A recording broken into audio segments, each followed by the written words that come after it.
Church planting was definitely the best and the scariest decision I've ever made in my life.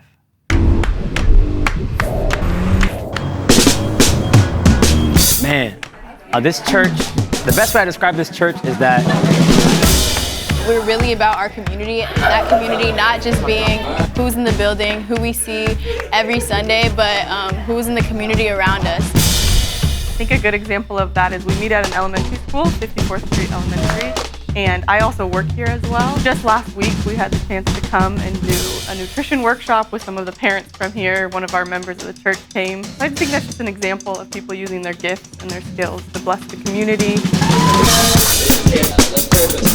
The church here, the community here is like a family. As you can see, like everybody's around, no one's going home. Mighty name, all God's people said, Amen.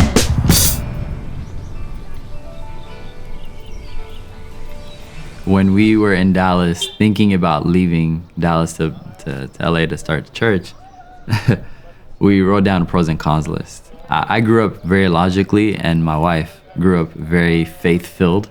And there was about 3 things that were pros, and there was about 33 things that were cons of moving to LA and leaving. And I was like, oh, that settles it. You know, we're gonna stay, clearly. You know, and Ray, my wife, she was like, how many times did people in the Bible make a faith move based off of logic and based off of the pros?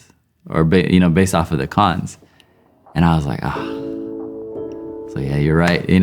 So we prayed, and there was just so much peace about such a hard decision, such a scary decision. When I was telling people that I was putting my resignation at my job, I mean, my boss, I don't know if I'm allowed to say this, my boss literally called me an idiot. He was like, yo, you're an idiot. And he was dead serious. He was like, you have a straight shot to being an executive at a multi-billion-dollar company, and you're gonna quit? He's like, you're young, you just got married, you're gonna leave everything to go into a city that you've never, that you don't know anyone at. And I was like, yeah, I know, sounds crazy. Right now, as you can see, we're setting up, getting ready for service at 10 a.m. We're gonna start 10 a.m. sharp, so be there. When we planted Harbor, or when we were planning on planting Harbor, we wanted to plant with the hopes of building a community center, right? Not just a church on Sunday, but we wanted to plant a community center where Monday through Saturday, we would be a place where literally people would come for daycare, for financial literacy, for education. Our grand opening was 3 months before the pandemic hit. And so we had these great plans of, building towards this community center.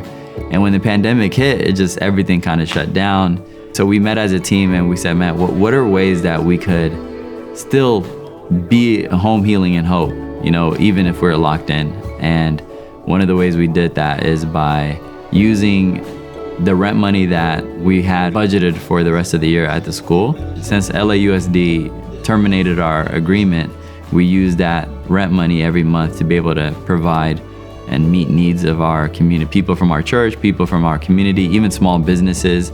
We would give monthly to small businesses who are struggling, who couldn't make ends meet. People started donating to it because they were so passionate, they were so excited about it. So people started donating to it. We were able to give to the school and the families at the school. People would be lining up at the school, and God really showed up. He was so faithful and how he came through for us, and we were able to give over $115,000 our first 2 years as a church. It was just this amazing opportunity for us to just come together and just pour into our community. And especially as a first year church, during a pandemic, it was kind of, at the time we should have been saving as much as we could. We were just spending like everything we had. That has just become our DNA now, We, by God's grace, are known as a church who just loves our community, and that's exactly what our hope is. So community outreach has been the foundation of our church, and hopefully continues to be that way.